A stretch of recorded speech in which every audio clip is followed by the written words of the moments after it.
Dis, c'est quoi, les nombres décimaux? Un nombre décimal est l'expression d'une fraction décimale, sous forme d'un nombre. Reprenons les exemples que nous avions pris pour les fractions décimales. Celles-ci vont pouvoir s'exprimer sous forme de nombres décimaux. 2 dixièmes s'écrit 0,2. 4 dixièmes s'écrit 0,4. 6 dixièmes 0,6. 11 dixièmes 1,1. Un nombre décimal est composé de deux parties. La première est la partie entière. La deuxième, la partie décimale. Une virgule sépare ces deux parties. Regardons de plus près les chiffres qui composent la partie décimale sur un exemple. Prenons le nombre décimal 513,278. La partie entière 513 se lit de manière habituelle. 278, la partie décimale est composée de trois chiffres. 2 est le premier chiffre après la virgule, c'est le chiffre des dixièmes. 7, le deuxième chiffre après la virgule, est le chiffre des centièmes. 8, le troisième chiffre, après la virgule, est le chiffre des millièmes. Ce nombre peut donc se lire de deux manières, 513,278. Ou alors, 513 unités, 278 millièmes. Est-ce qu'on pourrait prendre d'autres exemples? Prenons un premier exemple. La partie entière de ce nombre est 18. La partie décimale est 9. Ce nombre peut se dire de deux façons. 18,9.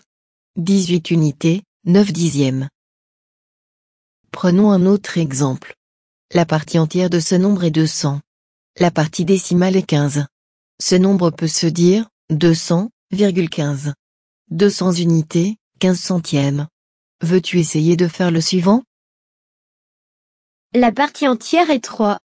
La partie décimale est 512. On peut dire 3,512. Ou bien 3 unités 512 millièmes. Excellent.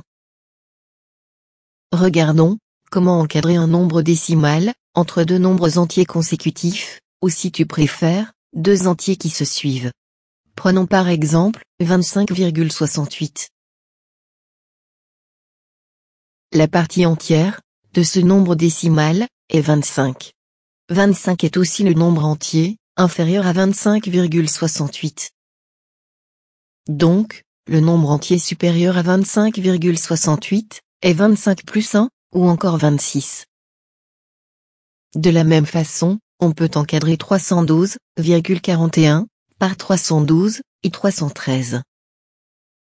Ou encore, encadrer le nombre décimal 3 millièmes par 0 et 1. Et, est-ce qu'on peut ranger des nombres décimaux, comme on le fait avec les nombres entiers?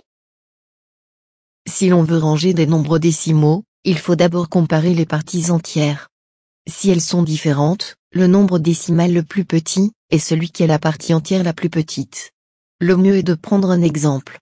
On veut comparer 12,3 avec 15,1. La partie entière de 12,3, 12, est plus petite que la partie entière, 15, de 15,1. Donc, 12,3 est plus petit que 15,1. Prenons un autre exemple. On veut comparer 7,25 avec 5,2. 7 est plus grand que 5. Donc, 7,25 est plus grand que 5,2. Bravo, c'est exact. Et, comment on compare deux nombres décimaux, avec des parties entières égales? Prenons un exemple. On veut comparer 45,12 avec 45,2. La partie entière, 45, est la même. Il faut donc comparer les chiffres des dixièmes de ces deux nombres.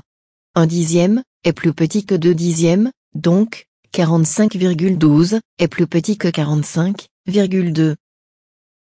Si maintenant on veut comparer des nombres qui ont la même partie entière et le même chiffre des dixièmes, il faudra comparer leur chiffre des centièmes.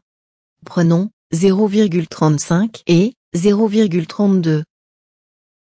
La partie entière, 0, est la même. Le chiffre des dixièmes, 3, est le même. Les chiffres des centièmes sont différents. 5 est plus grand que 2. 0,35 est plus grand que 0,32.